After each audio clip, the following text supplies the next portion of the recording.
Hello दोस्तों, आपका स्वागत है आपके अपने यूट्यूब चैनल एग्जामपुर स्टडी 0.00 पर। आज मैं आपको इस वीडियो में BSc second year semester third physical chemistry के यूनिट नंबर थर्ड के सेमेस्टर एग्जाम के मोस्ट क्वेश्चंस के बारे में बताऊंगा।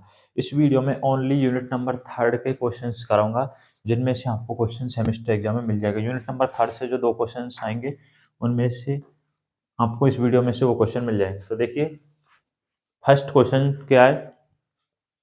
जल तंत्र वाटर सिस्टम का प्रवस्था आरेख बनाकर संक्षिप्त व्याख्या कीजिए। कि जो वाटर सिस्टम है उसका प्रवस्था आरेख बनाकर आपको क्या करनी है, संक्षिप्त व्याख्या करनी है, उसकी अच्छे से समझाना है भैया। ये 4 नंबर में पूछ लेता है हमसे डायरेक्ट। तो देखिए, आपको क्या बनाना है, जल तंत्र का प्रवस्था आरेख बनाना है और उसकी संक्षिप्त व्याख्या करनी है। देखिए, अब ग्राफ देखिए। इससे पहले आप एक चीज देख लीजिए, एक घटक तंत्र, एक एक घटक तंत्र, एक घटक तंत्र F बराबर C minus P plus two, ये सूत्र होता है एक घटक तंत्र।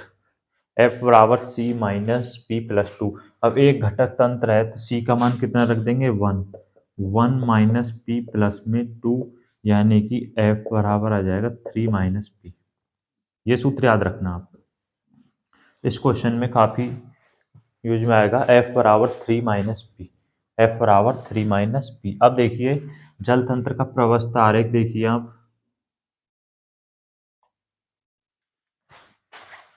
ये y की तरह होगा भैया, किसकी तरह, y की तरह। ए पॉइंट मान लेते हैं, O, B और C किसकी तरह होगा, y की तरह होगा। किसकी तरह होगा, y की तरह होगा। अब देखिए यहां से, जल में 3 घटक होते हैं। H2 ठोस अवस्था से कौन सी अवस्था में बदल रहा है, लिक्विड और गैस। कौन सी में, लिक्विड और गैस। जल तंत्र में ये ठोस अवस्था से जल गैस अवस्था और लिक्विड दो में बदल रहा है। तो देखिए, अब यहां से देखिए ये कौन सी अवस्था है, इसमें मान लेते हैं आईसी, यानी कि ठोस अवस्था। इसको गैस यानी कि गैसेस, और इसको वाटर लिक्विड, इसको गैसीय अवस्था। ये इसका क्या है, प्रवस्था आरेख है। एक्स अक्ष मान लेना और क्या मान लेना, वाई अक्ष मान लेना, एक्स अक्ष और वाई अक्ष। अब देखना, यहां से देखिए, अब जो जल तंत्र का जो प्रवस्था आरेख है, इसके मुख्य अभिलक्षण देखिए आप। जल तंत्र के मुख्य अभिलक्षण देखिए, क्या मुख्य अभिलक्षण है।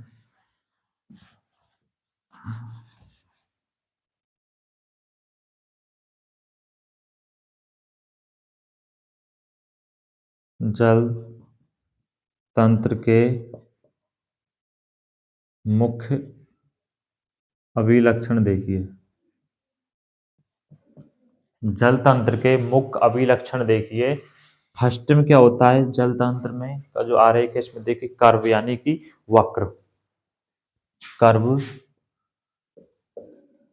कर्व, वक्र।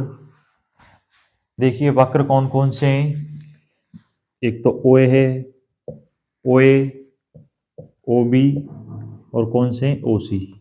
ये क्या है, वक्र है। इस आरेख में देखिए ओए, ओबी और ओसी क्या है, वक्र है, यानी कि कर्व है। सेकंड एरिया, क्षेत्र। क्षेत्र कौन कौन सा है, 3 क्षेत्र हैं, ए ओ बी, बी ओ सी और ए ओ सी। कितने क्षेत्र हैं, 3 क्षेत्र हैं, ए ओ बी ओ सी और ए ओ सी। थर्ड देखिए, ट्रिपल पॉइंट, ट्रिपल पॉइंट, त्रिक बिंदु।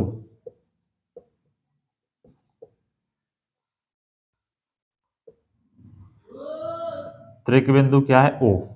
जहां पर तीनों वक्र क्या मिल रहे हैं, तीनों शीर्ष मिल रहे हैं, ए बी और सी। उसमें कौन से पॉइंट पर, ओ पर। इसे क्या बोलते हैं, त्रिक बिंदु। अब देखिए कि जल तंत्र का आपको प्रवस्था आरेख बनाना है, फिर जल तंत्र के मुख्य अभिलक्षण, कर्व, क्षेत्र और त्रिक बिंदु, इनको आपको समझाना है। तो देखिए फर्स्ट में देखिए, अब आप देखते जाना।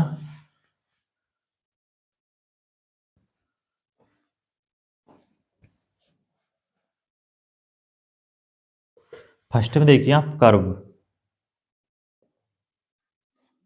कर्व देखिए, और कर्व में भी सबसे पहले कर्व देखिए, इसमें ए पॉइंट देखिए, कर्व ओए, जब कर्व क्या हो, ओए हो, जब कर्व ओए हो।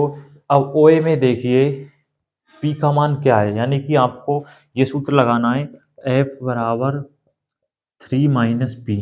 क्या सूत्र लगाना है, एफ बराबर 3 - पी। अब देखिए कर्व ओए पर कितनी प्रवस्था बन रही है, एक तो ये कौन सी अवस्था से, ठोस अवस्था से, ठोस यानी कि सॉलिड से किस में परिवर्तित हो रहा है, गैसीय अवस्था में, यानी कि वाष्प अवस्था में,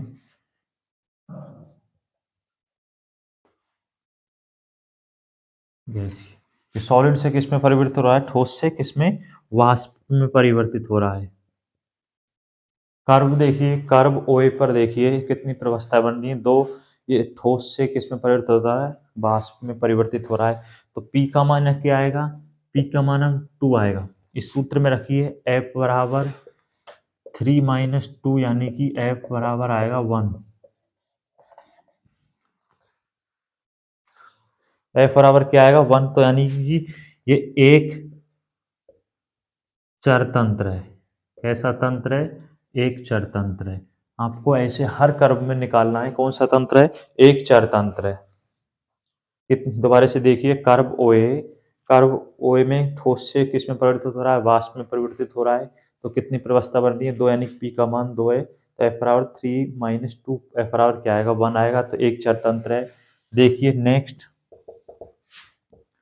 कर्व, अब देखिए आप कर्व कौन सा ले लेते हैं, ओ बी।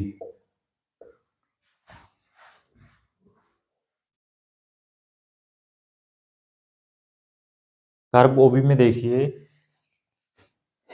कर्व ओबी में भी दो प्रवस्था बन रही है, कौन सी अवस्था से, लिक्विड से, द्रव अवस्था से किस में परिवर्तित हो रहा है, वाष्प में परिवर्तित हो रहा है। द्रव अवस्था से किस में परिवर्तित हो रहा है, वाष्प में परिवर्तित हो रहा है। तो पी का मान कितना आएगा, वही 2 आएगा।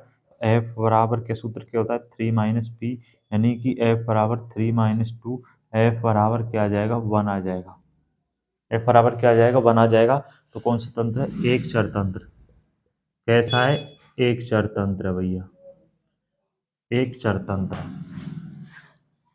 अब नेक्स्ट थर्ड रह गया कर्व, कर्व ओसी। इसमें भी देखिए, इसमें देखिए कर्व में देखिए, सॉलिड से कौन सी अवस्था में आ रहा है, द्रव। ठोस अवस्था से किस में परिवर्तित हो रहा है, द्रव में। किस में परिवर्तित हो रहा है, ठोस अवस्था से द्रव में परिवर्तित हो रहा है। इसमें देखिए ठोस से कौन सी अवस्था में परिवर्तित हो रहा है, द्रव में। यहाँ भी पी का मान कितना है भैया, 2। तो वही एफ का मान क्या निकल कर आएगा, आप निकाल लेना, एफ बराबर बनाएगा, यानी कि एक चर तंत्र है। कैसा तंत्र है, एक चर तंत्र है, एक चर तंत्र है। अब देखिए दोबारा से देखिए आपसे क्या पूछ रहा है, जल तंत्र का प्रावस्था आरेख बनाकर उसको समझाना है आपसे कि जल तंत्र का प्रावस्था आरेख है वाहिकनुमा होता है। इसमें आप देखिए ठोस अवस्था से द्रव और गैस अवस्था में क्या हो रहा है, परिवर्तित हो रहा है। जल तंत्र के 3 मुख्य अभिलक्षण है, कर्व, एरिया और ट्रिपल पॉइंट। इन तीनों का आपको विस्तार से समझाना है। फर्स्ट में देखिए आप कर्व, इस वक्र में, इस ग्राफ में देखिए कितने कर्व हैं, 3 कर्व हैं, ओ ए, ओ बी, ओ सी। तो फर्स्ट कर्व देखिए ओ ए, इसमें एफ कौन सी अवस्था से परिवर्तित हो रहा है, ठोस से कौन सी अवस्था में, वाष्प अवस्था में। तो यहाँ पर कितनी प्रवस्था बन रही है, 2। पी का मान कितना आ जाएगा, 2 आ जाएगा। तो एफ बराबर 3 - 2, यानी कि एफ बराबर क्या आएगा, 1 1 आएगा। तो एक चरतंत्र होगा। कैसा होगा, एक चरतंत्र होगा। इसी तरह आप कर्व ओ बी ओ सी में निकाल सकते हैं। नेक्स्ट देखिए क्या, एरिया।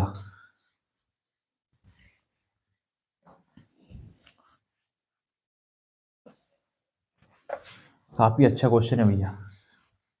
ये आपसे पूरा तीनों प्रवस्थाओं के बारे में पूछेगा। ये क्वेश्चन डायरेक्ट 4.5 4 नंबर में पूछ लेता है आपसे।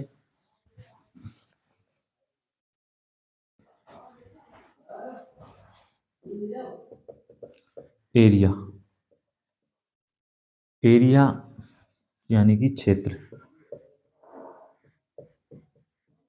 इसमें भी फर्स्ट आपसे पूछेगा एरिया, पूछ के आपको डिस्कस करना है। एरिया आप ले लीजिए ए ओ बी, कौन सा, ए ओ बी क्षेत्र ले लीजिए आप, ए ओ बी, ए ओ बी। अब इसमें देखिए कितनी प्रवस्था बन रही है, कितनी प्रवस्था बन रही है, एक प्रवस्था बन रही है। ओनली कौन सी प्रवस्था बन रही है, वाष्प, ये प्रवस्था बन रही है और कोई प्रवस्था नहीं बन रही है। एओबी क्षेत्र में देखिए, एओबी इस क्षेत्र में देखिए कोई और प्रवस्था नहीं बन रही है, ओनली गैसीय प्रवस्था बन रही है। तो यहाँ पी का मान कितना आ जाएगा, 1। एफ बराबर क्या होता है, 3 माइनस पी, यानी कि एफ बराबर 3 माइनस 1, एफ बराबर आ जाएगा 2। तो ये कौन सा तंत्र है, एक द्विचर तंत्र है। कैसा है, द्विचर तंत्र है भैया, कैसा है, एक द्विचर तंत्र है। कैसा तंत्र है, एक द्विचर तंत्र है। अब देखिए बी पॉइंट, इसमें यदि एरिया हम ले लें, एरिया ऑफ बीओसी, क्या ले लें, एरिया ऑफ बीओसी ले लें, तब देखिए वही कितनी प्रवस्था बनेगी, 1। पी का मान कितना आ जाएगा, 1, क्योंकि ओनली कौन सी अवस्था बन रही है, लिक्विड यानी कि द्रव अवस्था बन रही है और कोई प्रवस्था नहीं बन रही है। तो इसमें पी का मान क्या आ जाएगा, 1। तो एफ बराबर 3 माइनस पी, यानी कि एफ बराबर 3 माइनस 1, तो एफ बराबर आ जाएगा 2। वही द्विअचर तंत्र होगा, कौन सा होगा, एक कौन सा होगा, द्विचर तंत्र। द्विचर तंत्र कैसा होगा, द्विचर तंत्र, ये भी द्विचर तंत्र होगा। थर्ड देखिए, यदि एरिया क्या हो, एरिया हो एओसी, क्या हो, एओसी, तब देखिए कौन सी प्रवस्था बन रही है, ओनली ठोस प्रवस्था बन रही है। तो पी का मान क्या होगा, 1 होगा। तो आप एफ बराबर 3 माइनस पी, तो एफ बराबर 3 माइनस 1, यानी कि एफ बराबर 2 आ जाएगा। तो क्या होगा, एक, ये क्या होगा, द्विचर तंत्र, ये भी क्या होगा, द्विचर तंत्र। इस तरह से आप एरिया के बारे में डिस्कस कर सकते हैं। दोबारा से देखिए, एरिया कितने क्षेत्र हैं, 3 क्षेत्र हैं, एओबी, बीओसी और एओसी। अब फर्स्ट में देखिए क्षेत्र एओबी में कौन सी प्रवस्था बन रही है, ओनली गैसीय प्रवस्था बन रही है। तो पी का मान क्या आ जाएगा, 1 आ जाएगा। फिर आपको सूत्र बताया था स्टार्टिंग में, उससे इसी तरह सबको सॉल्व कर लेना।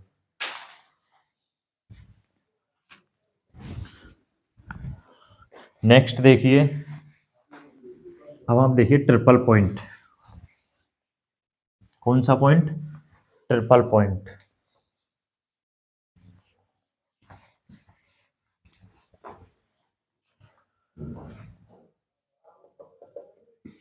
त्रिक बिंदु, त्रिक बिंदु, इसमें देखिए त्रिक बिंदु ओ पर देखिए आप कौन कौन से क्षेत्र मिल रहे हैं, ए ओ, कितने कर्व मिल रहे हैं, 3 बिंदु मिल रहे हैं, बी, ए और सी। ट्रिपल पॉइंट देखिए त्रिक बिंदु पर ए पॉइंट मिल रहा है, बी पॉइंट मिल रहा है और सी पॉइंट मिल रहा है।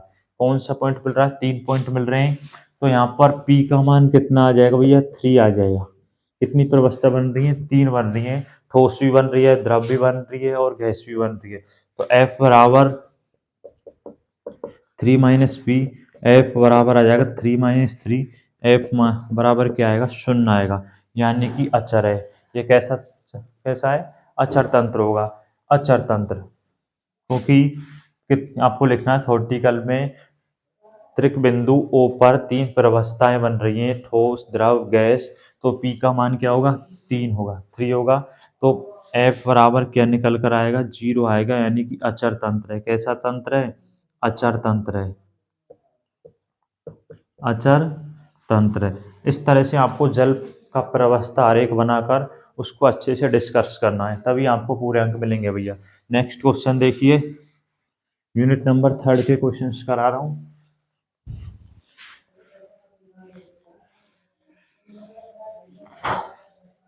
क्वेश्चन नंबर 2 देखिए,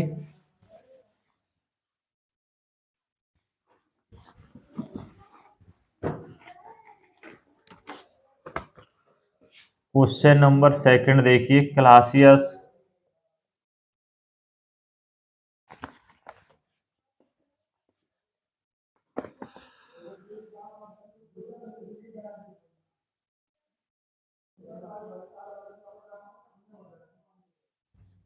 क्लासियस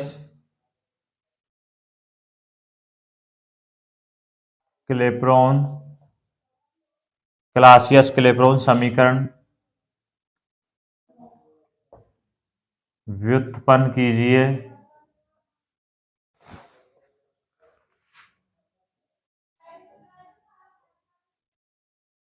वह इसका समाकल रूप लिखिए। वह इसका समाकलन समाकलन रूप लिखिए।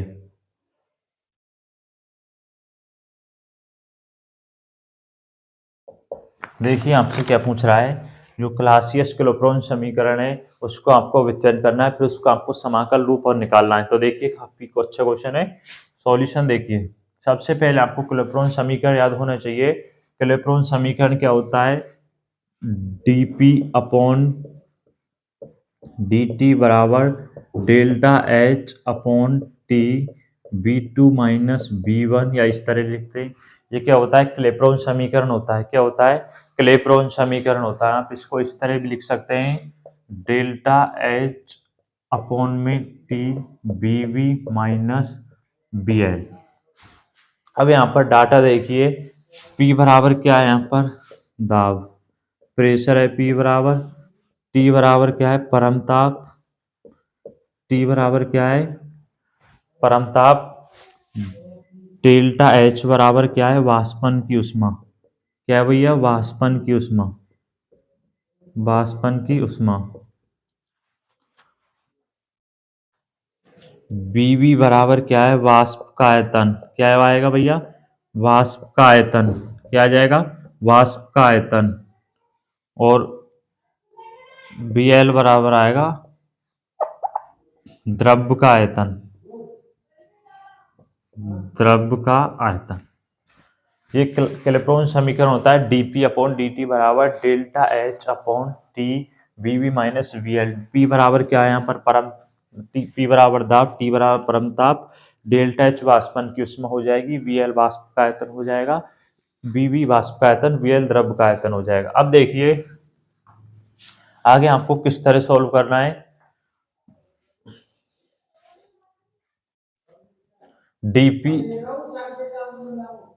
dP अपॉन dt बराबर डेल्टा है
ब्लूटूथ बंद हो गई जब प्रॉब्लम आ रही है उसमें कुछ। इससे पहले की एक रियल एनालिसिस की वीडियो थी, उसमें वॉइस में प्रॉब्लम आई थी, इस वजह से मैंने उसको हटा दिया। D P upon D T बराबर देखिए P into delta H upon R T square. अब देखिए यहाँ से इसको यदि इस तरह लिख दिया जाए D P upon D T 1 upon P, P को इधर ले आएंगे तो डेल्टा एच अपॉन क्या आ जाएगा R T square, delta H upon क्या आ जाएगा R T square, delta H upon क्या आ जाएगा आर टी स्क्वायर। अब यहाँ देखिए आप 1/p D P upon D T, ये क्या हो रहा है यहाँ पर अवकलन हो रहा है, क्या हो रहा है अवकलन हो रहा है। तो इसको इस तरह लिख दिया जाए डी log p, किस तरह लिख दिया जाए D log p upon D T. तो हम इसका सॉल्व करेंगे तो क्या आएगा, log इसका अवकलन कीजिए 1/p आ जाएगा ना, क्या आ जाएगा 1/p D P upon D T. तो इसकी जगह हम क्या लिख सकते हैं डी log p अपॉन क्या लिख सकते हैं डी टी इक्वल आ जाएगा delta H upon R T square, क्या आ जाएगा delta H upon R T square, delta H upon क्या आ जाएगा आर टी स्क्वायर आ जाएगा। अब आगे देखिए डी log p अपॉन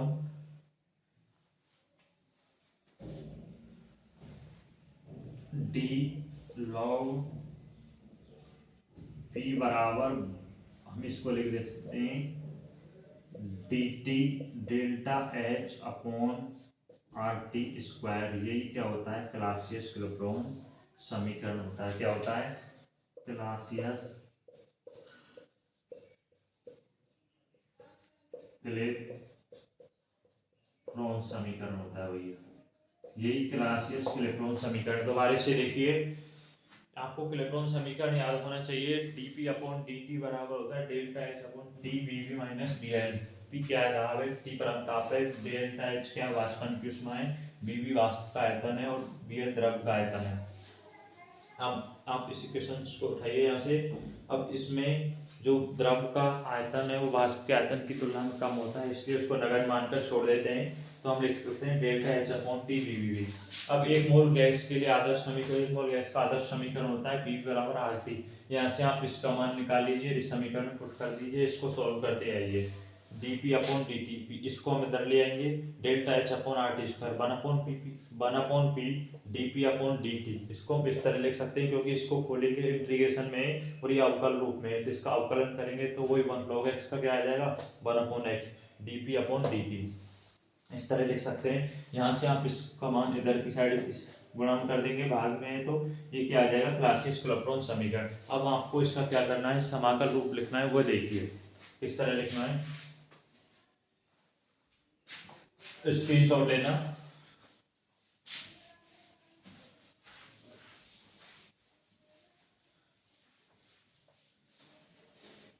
देखिए आपको समाकलन रूप किस तरह लिखना है वो देखिए। आपसे भैया समाकल रूप पूछेगा, डायरेक्ट ऐसे पूछेगा कि क्लासियस क्लैपेरॉन समीकरण का समाकल रूप लिखिए, तो आपको इसका व्यापक समीकरण तो निकालना ही होगा। जब आपसे समाकल समीकरण पूछेगा तो आपको समाकलन समीकरण पूछेगा तो व्यापक समीकरण तो निकालना ही होगा। तभी आप ऐसा मत करना भैया डायरेक्ट समाकलन समीकरण निकाल दें, आपके पूरे अंक नहीं मिलेंगे, फिर इसी समीकरण का डायरेक्ट आप समाकलन करके निकाल दें, ऐसा मत करना। log p बराबर मैं यहाँ लिखता हूँ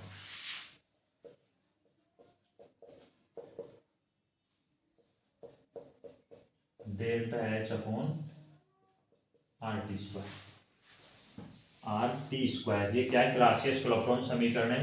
अब आपको इसका समाकलन रूप निकालना है, तो देखिए ताप T1, ताप T1 व T2 व दाब P1 P2 पर इसका समाकलन रूप लिखने पर यदि देखिए यदि इसको मान लिया जाए यदि ताप T1 T2 व दाब P1 व P2 पर समाकलन रूप P2 पर इसका समाकलन करने पर क्या कर दिया जाए समाकलन करने पर देखिए इसका क्या कर दिया जाए भैया, समाकलन कर दिया जाए। अब वो देखिए आप यहाँ से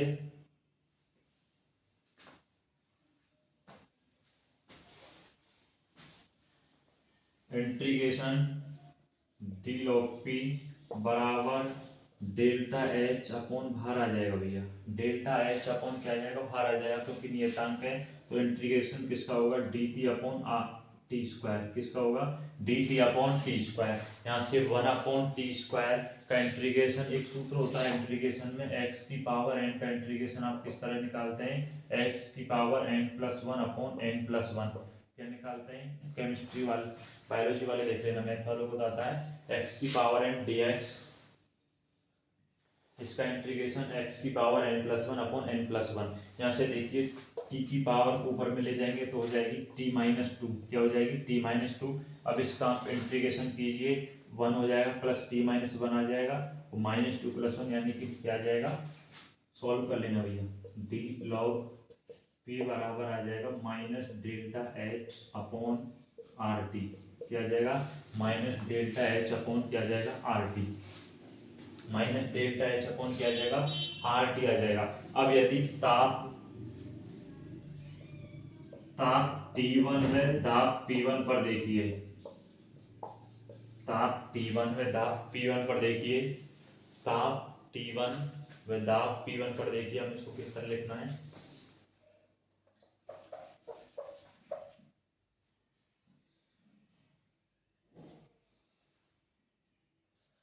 डी लॉग में यहाँ से इसका मान, ई का मान लिख देता हूँ यहाँ, माइनस डेल्टा एच अपॉन 2.303, क्योंकि ई वेस्ट हटा देंगे तो आर T1 आ जाएगा, क्या आ जाएगा, आर T1। इसे आप समीकरण नंबर 2 मान लीजिए, इसे समीकरण नंबर 1 मान लेना। इसी प्रकार ताप T2 है दाब P2 पर देखिए, लॉग 10 P2 बराबर माइनस डेल्टा एच अपॉन में 2.303 आर T2, समीकरण नंबर 3 दिख रहा है, नहीं ये नहीं दिख रहा भैया, तो हम इधर की साइड लिख देना। इसी तरह ताप किस पर, T2 है दाब P2 पर, लॉग 10 P बराबर minus delta H upon 2.303 R T2, क्या हो जाएगा, are T2।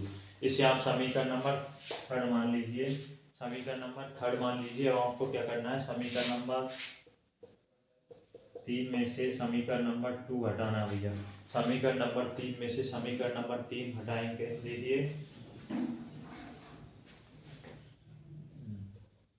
T log P2 minus log P1 equal आ जाएगा समीकरण number 2 minus delta H upon में 2.303 आर T2 माइनस माइनस क्या हो जाएगा, प्लस डेल्टा एच अपॉन में 2.303 आर T1, ये आ जाएगा।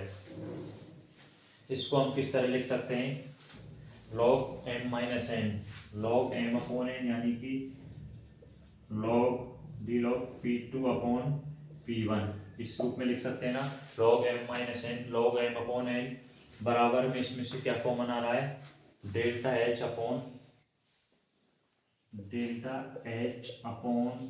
2.303 और माइनस चिन्ह और कॉमन ले लेता हूँ मैं साथ में, और r, तो क्या रहेगा 1 upon T2 minus 1 upon T1, क्योंकि मैंने माइनस चिन्ह और क्या ले लिया था, कॉमन ले लिया था। नेक्स्ट देखिए, स्क्रीनशॉट ले लेना।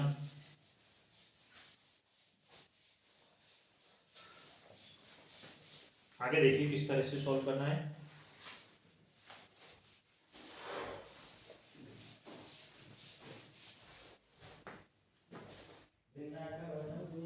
Log P2 upon P1 equal minus delta H upon में 2.303 आर, यहाँ से इसमें से आप एलसीएम लीजिए, T2 अपॉन T1, तो आ जाएगा T1 minus T2, T1 minus क्या आ जाएगा, T2 आ जाएगा, T1 माइनस क्या आ जाएगा, T2 आ जाएगा।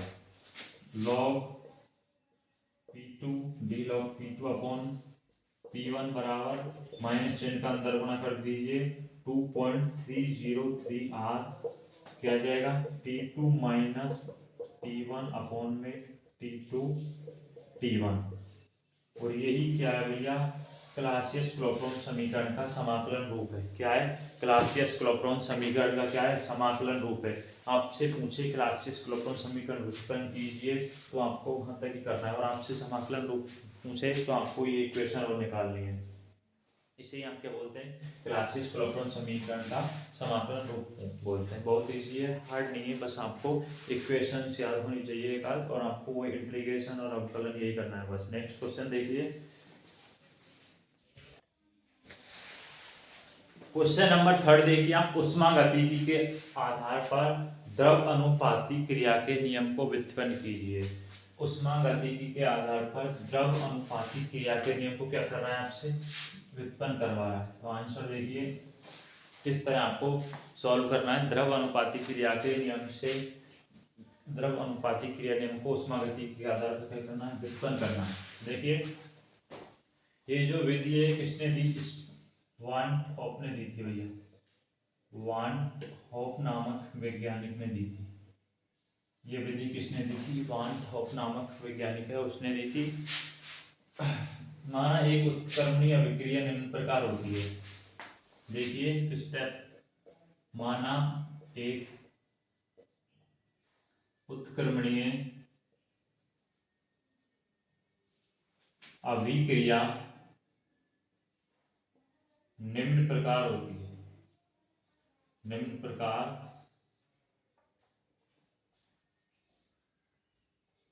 होती है। मान एक उत्क्रमणीय अभिक्रिया निम्न प्रकार होती है।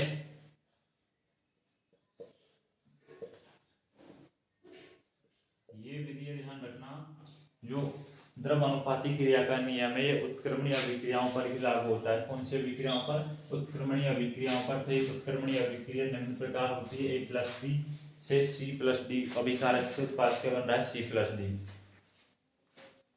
अब मान लीजिए माना दो बड़े पात्र, माना दो बड़े पात्र हैं, माना दो बड़े पात्र हैं जिनकी एक, माना दो बड़े पात्र हैं जिनमें A, B, C, D क्या है साम्यावस्था में, साम्यावस्था में। कैसी अवस्था में, साम्यावस्था में। माना दो बड़े पात्र हैं जिनमें A, B, C, D कैसी अवस्था में, साम्यावस्था में, तथा दोनों के ताप समान, तथा दोनों पात्रों के, तथा दोनों के क्या समान है भैया, तथा दोनों के ताप इक्वल है भैया। क्या है, ताप इक्वल है, दोनों के ताप क्या है भैया समान है। अब देखिए पात्र आप ये देखिए, ए पात्र में, ए पात्र में, पात्र नहीं पात्र फर्स्ट देखिए, पात्र पहले पात्र में देखिए, पहले पात्र में देखिए, पहले पात्र में A, B, C, डेरिवेशन के साथ आपको थोड़ी लिखना जरूरी है तभी आपको पूरे अंक मिल पाएंगे भैया। ABCD ऐसा मत करना डायरेक्ट इक्वेशंस को सॉल्व करते हैं। पहले पात्र में ABCD साम्य अवस्था में, कैसी अवस्था में, साम्य अवस्था में है, तब दाब क्रम से देखिए PA, PB, PC और PD तथा क्या है, जब पहले पात्र में ABCD साम्यावस्था में है तब इनके दाब PA, PB, PC और PD है। दूसरे पात्र में देखिए, दूसरे पात्र के दाब होंगे इस टाइप से, दूसरे पात्र में जब ABCD साम्यावस्था में हो तब दाब क्रम से, तब दाब क्रम से क्या होगा,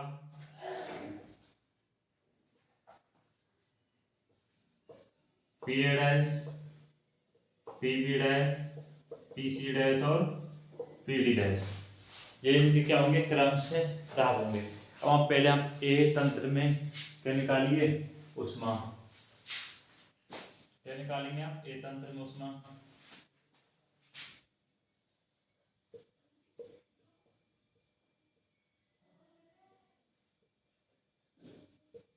ए तंत्र में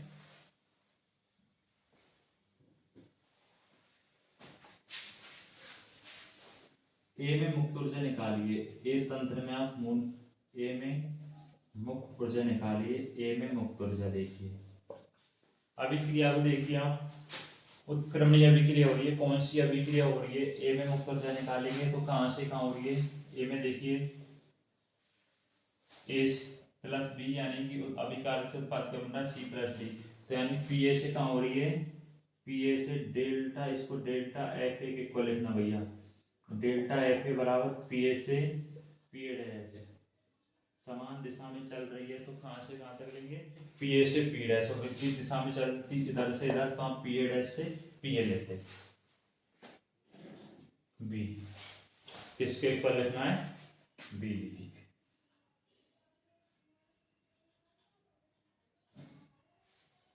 किसके इक्वल लिखना है, वी डी, पी ए से पी वी, किसका हो रही है, पी ए से पी वी, पी ए से पी वी। अब देखिए आदर्श गैस समीकरण क्या होता है, पी वी बराबर क्या होता है, आर टी, क्या होता है भैया, पी वी बराबर क्या होता है, आर टी, तो यहाँ से आप बी का मान क्या निकाल सकते हैं, बी बराबर निकाल सकते हैं आर टी अपॉन पी, क्या निकाल सकते हैं, आर टी अपॉन पी, तो देखिए डेल्टा एफ ए इक्वल आ जाएगा पी ए से P A dash, P A dash B की जगह आर टी अपॉन पी और डी टी, डी टी क्या आ जाएगा, डी टी।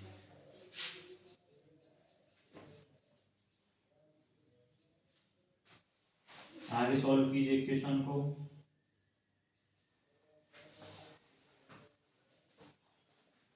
आप इसका इंटीग्रेशन कर दीजिए, पी आएगा भैया, तो आर टी बाहर आ जाएगा, पी ए से पी ए डैश, इसका इंटीग्रेशन हो रहा है 1/p dp, 1/p dp दिख रहा है नहीं आपको, 1/p dp दिख रहा है यहाँ तक। आप आगे देखिए, आपको इसका इंटीग्रेशन कर लीजिए, आप ए में मुक्त ऊर्जा निकाल लीजिए, उसी टाइप से बी सी डी सब में इक्वल मान लेंगे, तो देखिए डेल्टा एफ ए बराबर आर टी पी ए से पी ए डैश। अब इसका आप इंटीग्रेशन कीजिए, मैं इधर की साइड कर देता हूँ, डेल्टा एफ ए बराबर आर टी इंटीग्रेशन 1/p का लॉग पी, लॉग पी और पी ए से कहाँ तक होगा, पी ए डैश तक, क्या कहाँ तक होगा, पी ए डैश तक, कहाँ तक होगा, लॉग पी ए से पी ए डैश तक।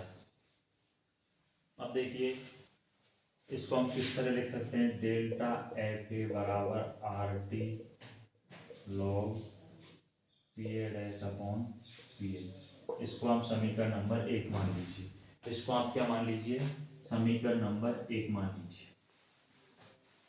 इसी प्रकार आपने एफ ए में क्या निकाली, मुक्त ऊर्जा निकाली, इसी तरह आप, क्योंकि ये भी बी की समान दिशा में हो रही है, ए प्लस बी, देखिए इसी प्रकार डेल्टा एफ बी में मुक्त ऊर्जा किस तरह लिख सकते हैं हम, are T log P V dash upon P we, इसको आप समीकरण नंबर मान लीजिए 2। सिमिलरली इसी तरह आप क्या लिख सकते हैं, बी में मुक्त ऊर्जा are T log P V dash upon P we, screenshot ले लीजिए इसको।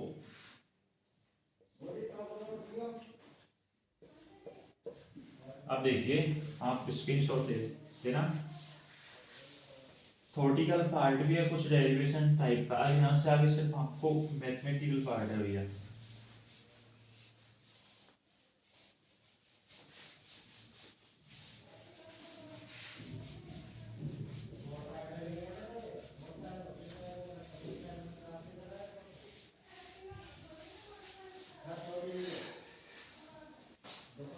अब देखिए आप किसी अभिक्रिया यदि विपरीत दिशा में हो रही हो, कौन सी दिशा में हो रही हो, विपरीत दिशा में हो रही हो, इसी उत्पाद से क्या बन रहा हो, अभिकारक बन रहा हो, तब देखिए सी व डी में मुक्त ऊर्जा परिवर्तन, मुक्त ऊर्जा परिवर्तन देखिए जब अभिक्रिया किसमें हो रही हो, अभी उत्पाद से क्या बन रहा हो, अभिकारक बन रहा हो, तब देखिए तब आपको किस तरह करना है, डेल्टा एफ सी बराबर R T log P C upon P C dash, इसको इक्वेशन नंबर 3 मानना भैया। अब अभिक्रिया विपरीत दिशा में हो रही है तो ध्यान रखना आपको पी सी डैश नहीं लिखना है बल्कि नीचे लिखना है डैश में। इसी प्रकार डेल्टा एफ डी देखिए are T log P D upon P D dash, इसे इक्वेशन नंबर 4 मान लीजिए, इसे इक्वेशन नंबर क्या मान लीजिए, 4 मान लीजिए। अब कुल मुक्त ऊर्जा परिवर्तन निकालिए, अब आप इन चारों समीकरण को सॉल्व कीजिए, कुल मुक्त ऊर्जा परिवर्तन निकालिए। देखिए कुल मुक्त ऊर्जा परिवर्तन, तो मैं इसको मिटा रहा हूँ, अब मैं कुल मुक्त ऊर्जा परिवर्तन निकालूंगा, वो देखना।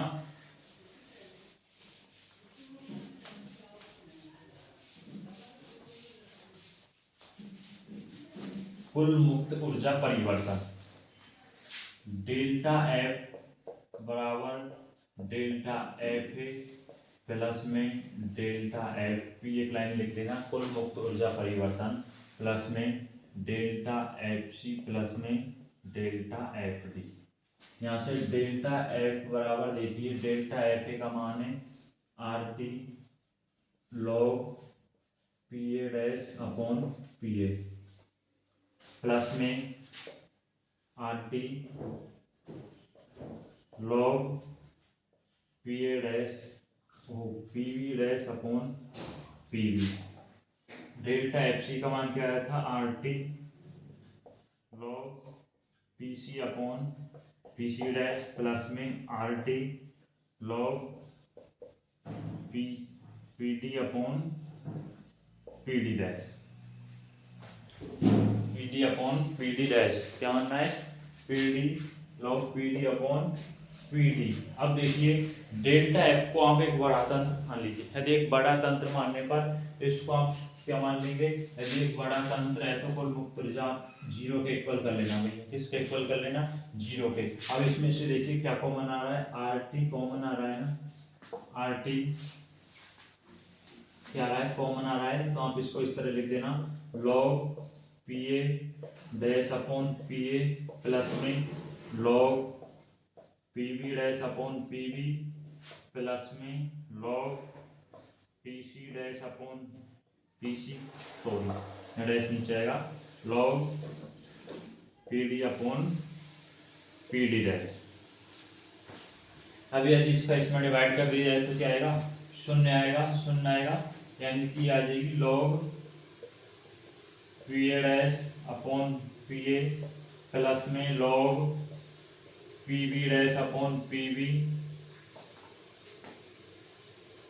प्लस में log P C upon P C dash plus में log P D upon P D dash, P D upon P D dash.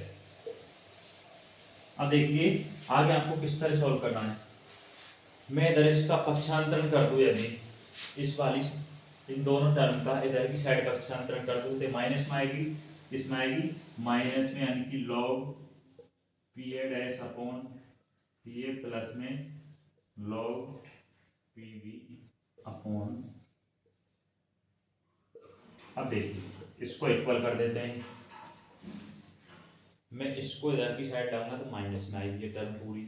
मैं अगर इसमें यदि माइनस चिन्ह का गुणा कर दूं तो ये हो जाएगी minus log P C upon P C dash minus log P D upon P D dash. दोबारा देखना भैया, इस समीकरण का मैं इधर की साइड पक्षांतरण कर दूं ए और बी वाली टर्म का तो ये माइनस में आ जाएगी।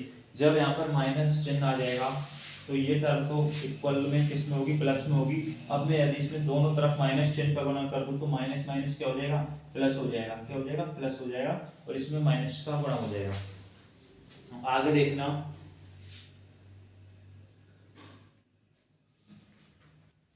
आगे देखिए, इसको मैं किस तरह लिख सकता हूँ, लॉग के फॉर्मूले से। देखिए log N plus N log M N यानी कि गुणा वाले से, तो लॉग इसको इस तरह लिख सकता हूँ, पी ए डैश इंटू में P B dash upon P A into P B equal में माइनस, माइनस चिन्ह आप बाहर रख लीजिए, माइनस चिन्ह को हम बाहर रख लेना, नहीं ना ऐसा करना, माइनस चिन्ह को बाहर मत लाएंगे तो चेंज कर लेना। इसमें अगर चेंज कर दिया जाए इस तरह, log P C dash upon P C plus में log P D dash upon में पी डी, तो माइनस चिन्ह गायब हो जाएगा। यदि ऊपर नीचे लिमिट चेंज कर दी जाए तो क्या होगा, माइनस चिन्ह गायब हो जाएगा। यहाँ से देखिए log P A dash into में P B dash upon P A into P B, P A into P B equal, इसको भी इस तरह लिख दीजिए, log P C dash into में पी डी डैश अपॉन में पी सी इंटू में पी डी। लॉग से लॉग क्या हो जाएगा भैया, कैंसिल हो जाएगा। लॉग से लॉग क्या हो जाएगा, कैंसिल हो जाएगा। लॉग से लॉग क्या हो जाएगा, कैंसिल हो जाएगा। अब देखिए P A dash into P B dash upon P A into P B equal में पी सी डैश इंटू में पी डी डैश अपॉन में P C into P D. अब मैं यदि इसको इस तरह लिख दूँ कि गुणा वाली टर्म किसमें, भाग वाली टर्म में, इधर की साइड इसको रिवर्स कर दूँ तो देखिए P C into P D upon में P A into P B equal आ जाएगा P C dash into P D dash upon में P A dash into P B dash. इसको एक नियतांक के इक्वल मान लेते हैं, नियतांक किसके, नियतांक के इक्वल मान लेते हैं। किसके इक्वल मान लेते हैं, नियतांक के इक्वल मान लेते हैं।